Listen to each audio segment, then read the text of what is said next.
Hello everyone, we are creating the shapes. Let's generate the different structures. Also use the designs. Explore the option. I will find the designs here.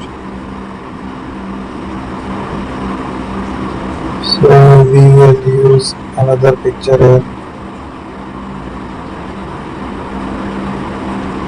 So here is a pattern stem.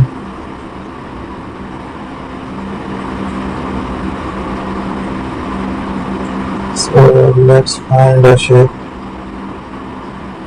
So we are making the different shapes and structure here.